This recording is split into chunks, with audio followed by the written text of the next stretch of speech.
morning, folks. Hope the Chiefs win today. We read to you from Matthew 1:15, chapter 5. It's not much lighter. Now, when Jesus saw the crowds, he went up into the mountains and sat down. The disciples came to him, and he began to teach them and say to them, he said, "Blessed are the poor in spirit, for theirs is the kingdom of heaven. Blessed are those who mourn, for theirs will be comforted. Blessed are the meek, for they will inherit the earth. Blessed are those who hunger or thirst for righteousness' sake, for they will be filled. Blessed are the merciful, for they will be shown mercy. Blessed are the pure in heart, for they will see God.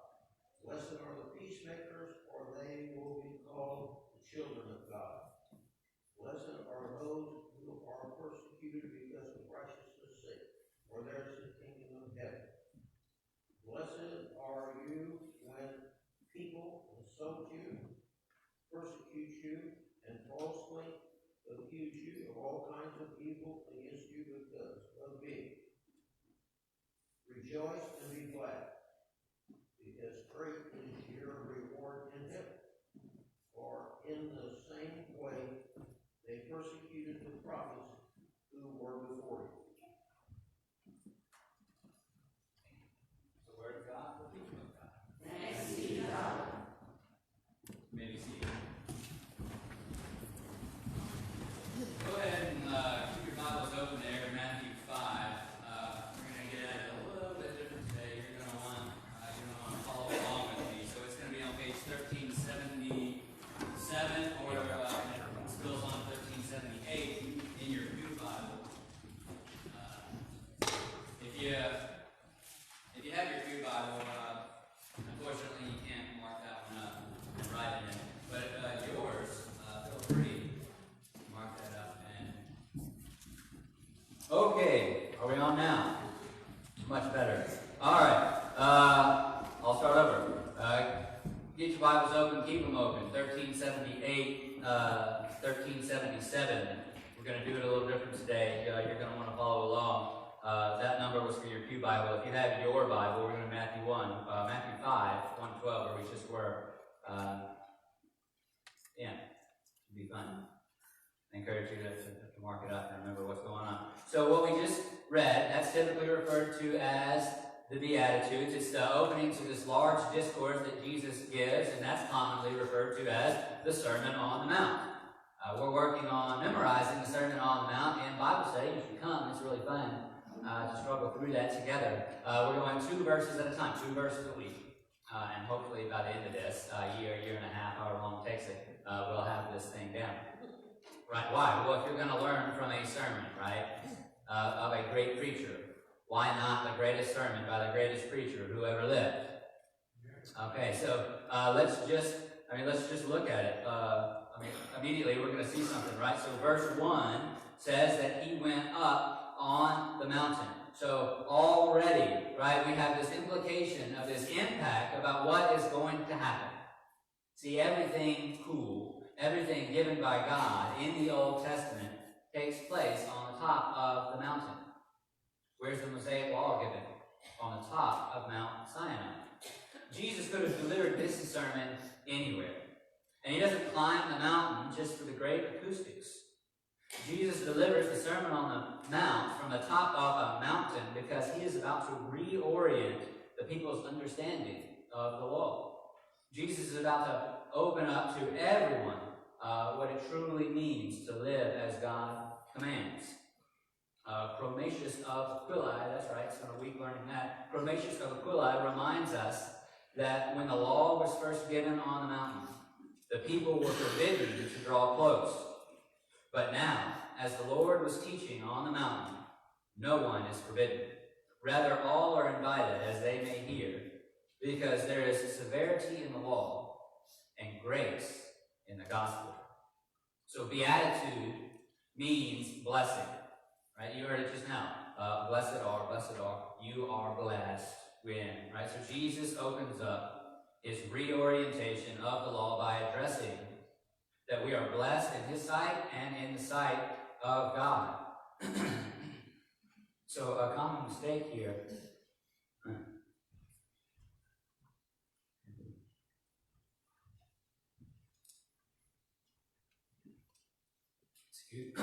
wow. Goodness. Okay. Hopefully that gets better. A common mistake here, and you may have had somebody tell you this, possibly even a church leader, I hope not, but maybe, is to take the Beatitudes and to say, okay, if I'm poor in spirit, I will be blessed. I need to show mercy so that I will be shown mercy. Well, that's not true, right? So the Beatitudes is not a list of right and wrongs to check off so that we can somehow earn blessings from God, right? That would be a form of works righteousness salvation. And we know that salvation only comes through faith, not by works. So no man can boast. I like the way Jared Wilson explains it in his book, The Imperfect Disciple. He says, the Beatitudes are not laws. They are not steps or tips. The Beatitudes are good tidings. They are announcements of something happening, not instructions of things to do. The Beatitudes are a beautiful entailment of the good news of God's kingdom, which has come in and through the person and work of Jesus Christ. That is to say, they do not come in and through the strategies of therapeutic Christian moralizing. Jesus wasn't turning things upside down. He was turning them right side up. So the understanding of the Beatitudes, the whole Sermon on the Mount, the Old Testament, the entirety of Scriptures are interpreted through the lens of the cross of Jesus Christ. Even though at this point in the story, the cross is some 3 years away from Jesus' ministry, we live on this side of the cross, and we live on this side of the fulfillment of that justification. And so we cannot understand the eternal scope of Christ's teaching without filtering it through the eternal consequences of his death and resurrection. Otherwise, the Beatitudes and the rest of the Sermon on the Mount indeed becomes a legalistic laundry list of things we are supposed to do and not to do. So what am I saying here? Should we pray for those who persecute us? Should we turn the other cheek? Well, the answer to all these questions is yes. But it's not because we are earning our acceptance, but because we have been accepted. See, nothing we will do, even the actions that obey the law perfectly, will earn our favor or our acceptance before God. But it is because we are accepted by God and counted worthy in his sight that we do these things. We want our actions to be an outflow of his grace that points everyone back to his glory. So Wilson is going to go on to lay out for us who is being addressed here by this blessing of Christ. He says, blessed are the spiritually impoverished, the emotionally devastated, the psychologically weak, the culturally oppressed, the inwardly pure, the relationally calm, the physically abused, and the personally accused. If there was ever a text that expounded on Jesus' teaching that the first will be last and the last will be first, I think this is it. Right? These are people that we normally put at the bottom of the barrel. And they are the same people that Christ says will be blessed. It's those that we cast aside that God will see. It is those that we see as weak that will inherit the kingdom. We have it backwards. We praise and affirm and celebrate those who've made it, right? Once you're at the top, then I'll listen to you. Once you can draw a crowd and sell out an arena, then I'll think about what you have to say. But the bum dressed in rags, living under the bridge, doesn't deserve my attention. The lady who clearly doesn't have her life together couldn't possibly tell me how to raise my children. Jesus sits down and delivers a sermon that's going to rip apart the understanding of the law ran generationally in the hearts of the Jewish culture. And Jesus opens up the sermon with a list of blessed ones that cuts the Jewish culture to its core. So I ask you, who's not on this list? The ones who scraped their way to the top of the pack. The ones who fought tooth and nail to run the company. The hard-working family man who saved his 401k and squirreled away a college funding for the kids. It's not on the list of blessed ones. The ones living comfortable lives, sipping mimosas, getting the temperature right for the grill, not on the list of blessed ones. There is nothing about the gospel of Jesus Christ that is good news for those who have it all together. The gospel is for sinners. Jesus came to seek and save the lost. Jesus spent time with corrupt politicians, bar brawlers, and prostitutes. He was in their homes. He was in their lives. Jesus taught that it was from the bottom of the barrel that God would call up a generation that would take the gospel to the ends of the earth.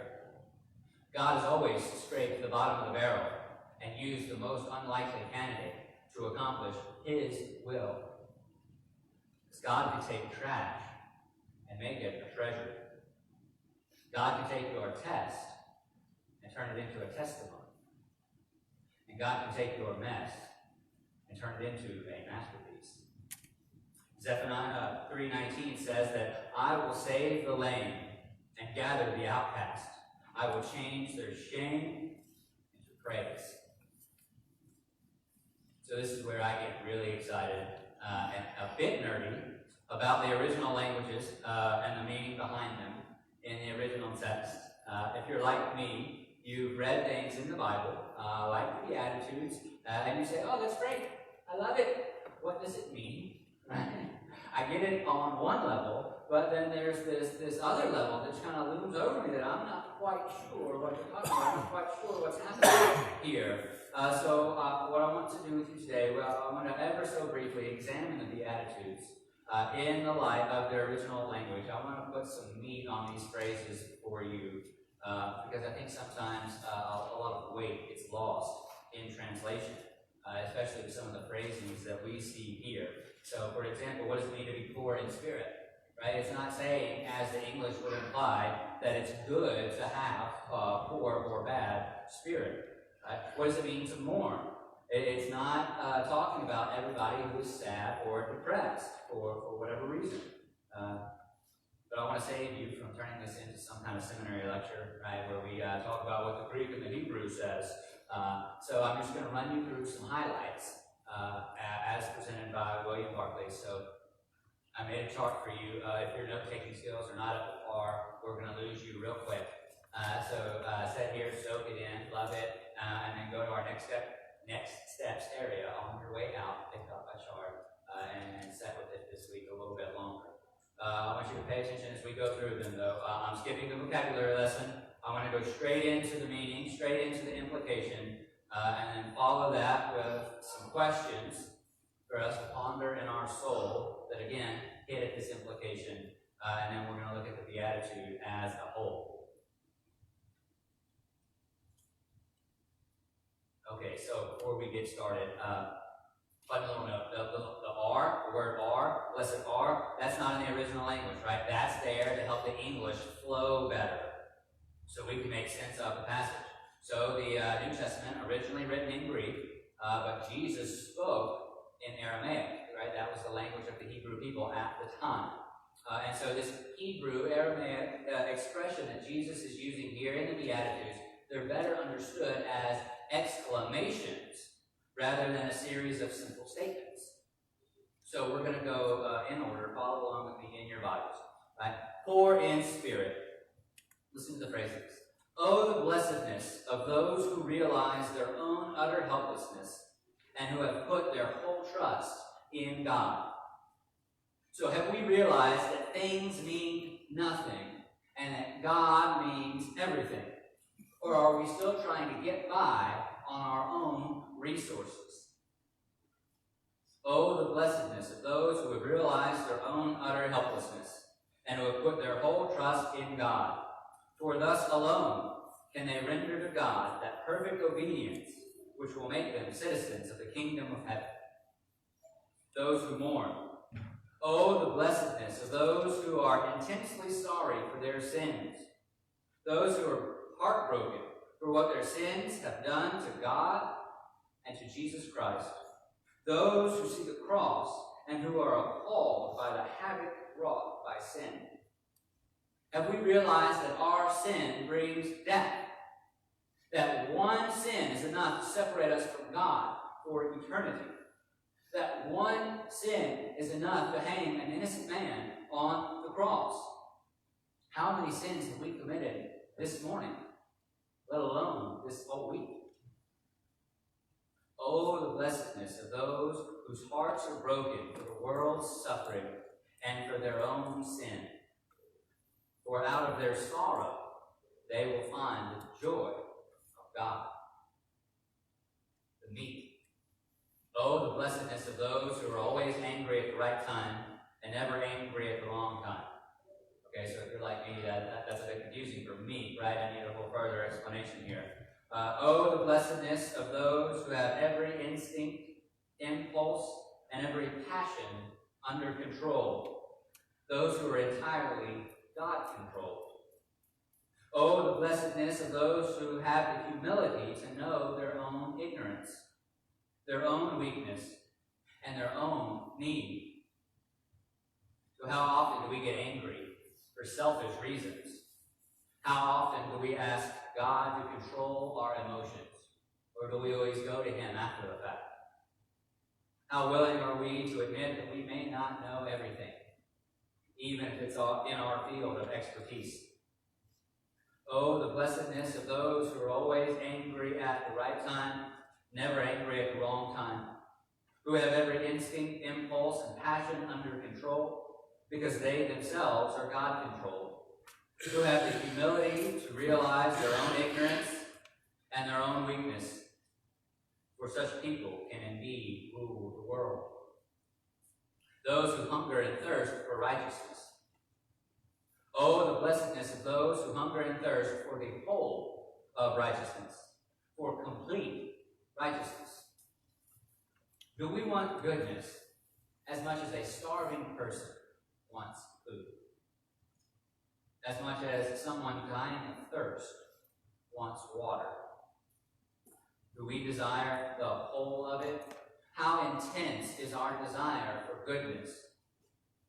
Or have we settled for mere pieces? Oh, the blessedness of those who long for total righteousness, as the starving long for food, as those perishing thirst for water, for they will be truly satisfied. The merciful. Congratulations, we've run into an untranslatable word. Right? So we know what it means. There's just not a good equivalent for it anywhere. So the Hebrew, it means the ability to get right inside other people until we can see things with their eyes, think things with their minds, and feel things with their feelings. It denotes a sympathy which is not given from the outside, but which comes from a deliberate identification with other people until we see things as they see them and feel things as they feel them. So have we truly tried to identify with someone that does not think, act, or believe like we do? Or have we written them off as a sinner? Have we stopped long enough to identify where they are coming from, why they may be that way, and how they could have possibly gotten there? Or is our sympathy too legalistic? Oh, the blessedness of those who get right inside other people until they can see with their eyes, think with their thoughts, feel with their feelings. For those who do that will find that others do the same for them, and will know that that is what God in Jesus Christ has done. Pure in heart. Oh, the blessedness of those whose motives are always entirely unmixed. Do we work from motives of service or of pay? Is our service done for motives of selflessness or self-display? Are we reading our Bibles to know God or to look good before others? Are we praying for God's will or our own agenda? Oh, the blessedness of those whose motives are absolutely pure, for they will someday be able to see God. The peacemakers. Oh, the blessedness of those who produce right relationships with one another. Are we seeking not only peace, but the highest good of one another? Are we ignoring things that may cause trouble, or are we actively seeking peace? Are we seeking to produce God-like work in our world? Oh, the blessedness of those who produce right relationships with one another, for they are doing God-like work. Persecuted for righteousness' sake. You know, being a Christian in America is hard. We have the freedom to do and say as we please. Christianity has been the dominant religion for most of our national history. Being a Christian has become synonymous with being an American. Until recently, it was socially advantageous to be a Christian. It was in the Christian church where you would meet and make business contacts and gain a likability factor for your public, possibly political arena. And this has led to an overwhelming Christian majority that is not concerned with the things of Christ. We have handfuls of Christians in pockets of our country who give no thought to their lives looking anything like Jesus' life, and who think that the sermon on Sunday morning is nothing more than a morality lesson or another option to put on the shelf of self-help books. Being a Christian in America is hard. To meet one of these people and to suggest that they may not be following Christ is to attack the very essence of who they are or who they think they are. They sure aren't Muslim, Hindu, or Buddhist. They must be Christian. And to say that they aren't or suggest anything otherwise is to assault their character. Everyone is a Christian, but not every American Christian is a disciple of Jesus Christ. You will be attacked for drawing this defining line in their lives, because once you get used to comfort, it's all hard to follow Christ in the trenches. Being a Christian in Asia is easy. They die for it. When you meet a Christian in China, you know they have not come to this decision easily. If they are found out, they will be excommunicated from their families, if not killed, along with their families, possibly at the hand of their families. The Chinese who have decided to follow Christ know exactly what it means. It means losing everything to gain one thing: Jesus. Being a Christian in Asia is easy. Any Christian in Cambodia will tell you that the government, they may be allowing Christianity to be practiced openly for now, but there is coming a time when Christianity will do what it does best.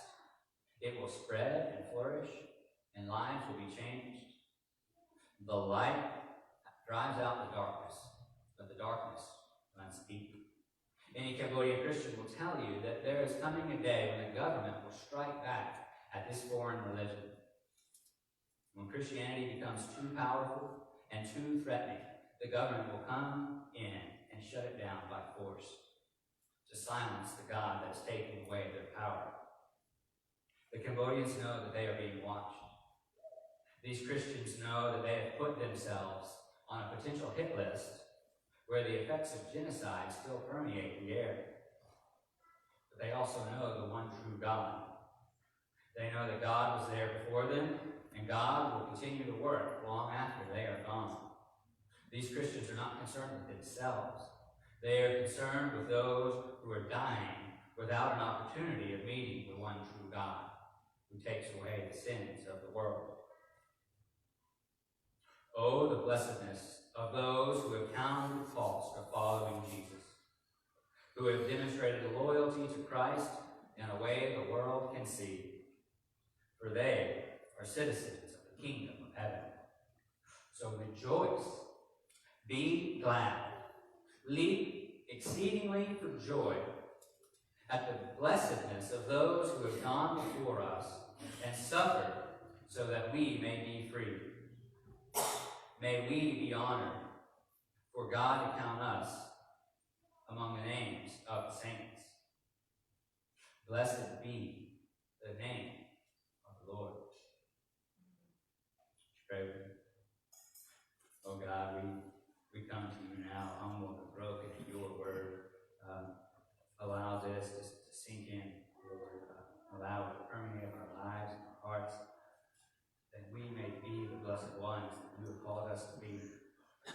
That none of this is going to come about through our power, but only through your power, Lord. So we ask that you rain that down upon us now. That you would strip away everything we thought we knew about what it meant to be a Christian. And that we would no longer define it as we see it, but that we would have your word define us.